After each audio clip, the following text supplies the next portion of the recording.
Assalamualaikum warahmatullahi wabarakatuh. Perkenalkan, nama saya Rizky Andika. Saya Doni Putra Hidayat.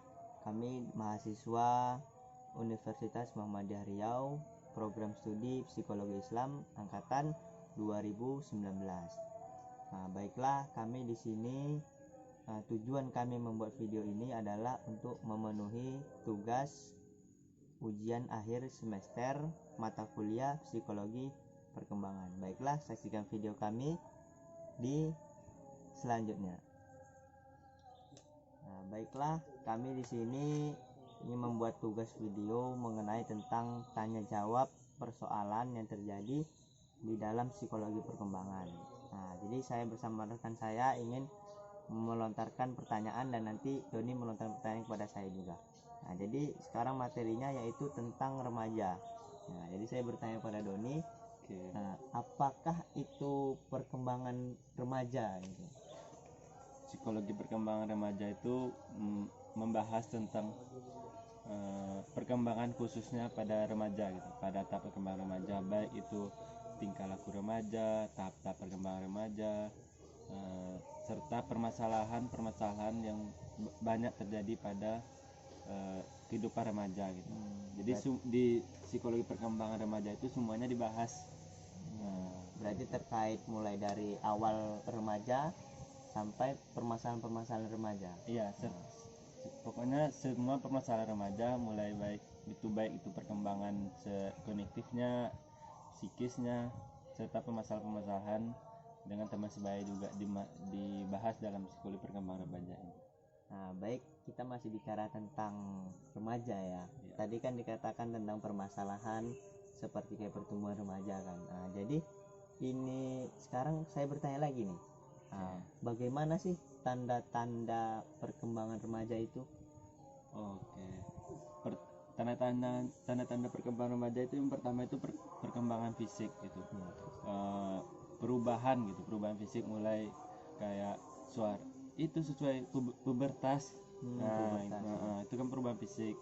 Terus sosialnya lebih bisa lebih bisa bersosial gitu dengan masyarakat, banyak teman-teman.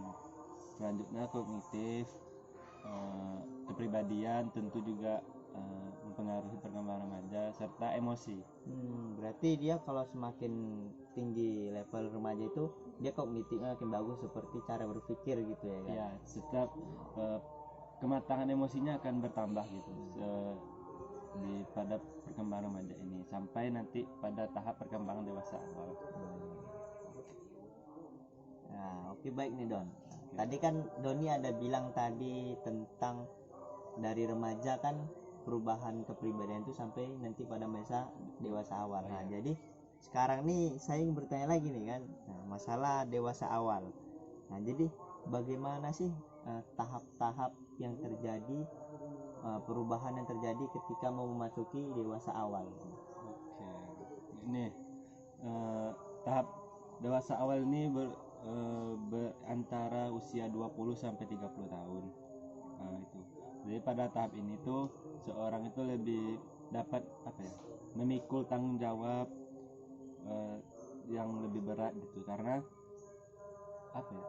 pada usia itu dia lebih tamat sekolah gitu kan. Jadi dia lebih berpikir masa depan dia gimana gitu, pokoknya lebih memusatkan pikiran gitu ya. Iya, jadi pada tahap ini pun juga kalau terlalu banyak pikiran juga dapat juga menimbulkan depresi atau bagaimana terhadap remajanya gitu, karena lebih banyak tanggung jawab lah gitu kalau pada tahap dewasa awal ini. Berarti masa dewasa awal itu ibaratkan masa-masa yang ingin berkembang lah, seperti itu ya kan? Iya, lebih memikirkan masa depannya nanti itu gitu. Apalagi kalau masih kuliah tuh lebih fokus pada kuliahnya. Seperti itu. Oke, sekarang kita masuk ke pertanyaan selanjutnya.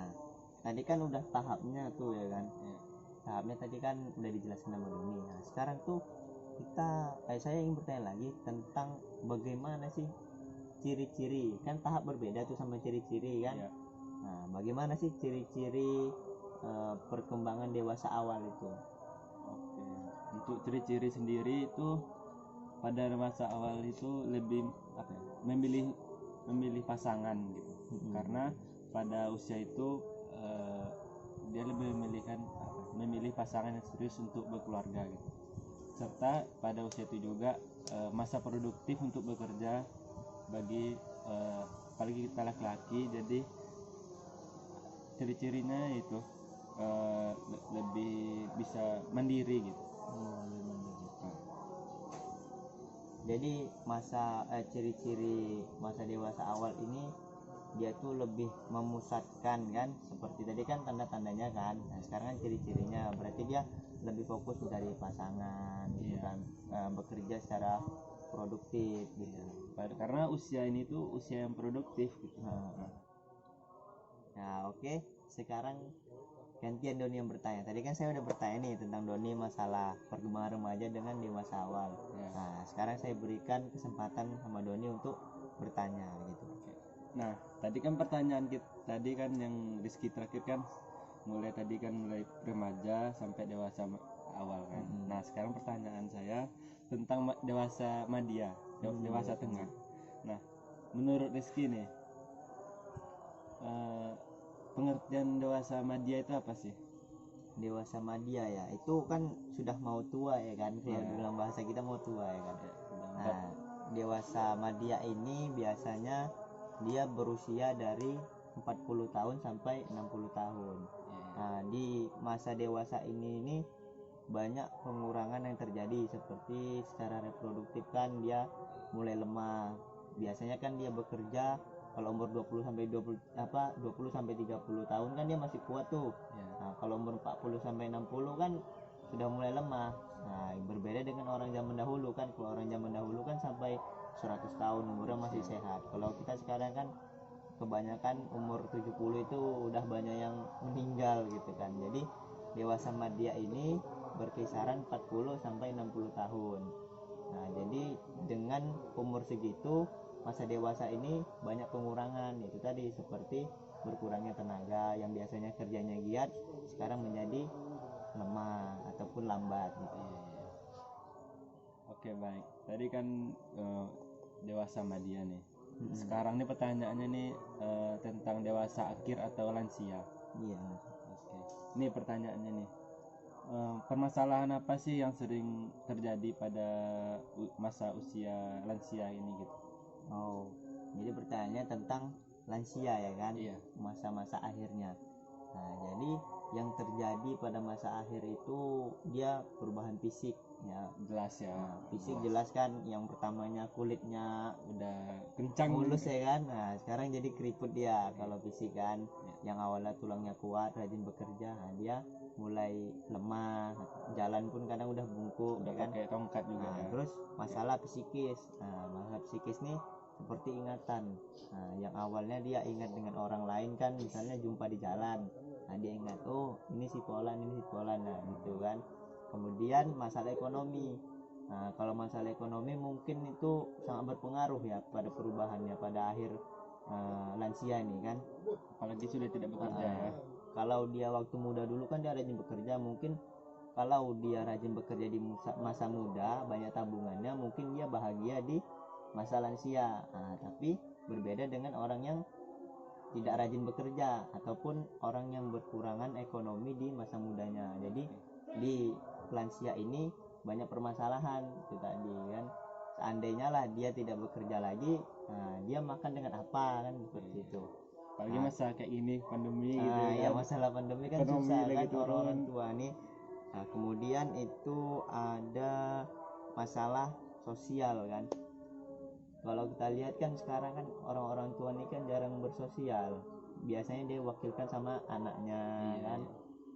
Kalau orang tua ini kan waktunya sudah banyak di rumah, dia tidak lagi keluar-keluar. Nah, jadi mungkin dari permasalahan itu yang saya jelaskan tadi, itulah yang sangat berpengaruh kepada masa akhir lansia tersebut.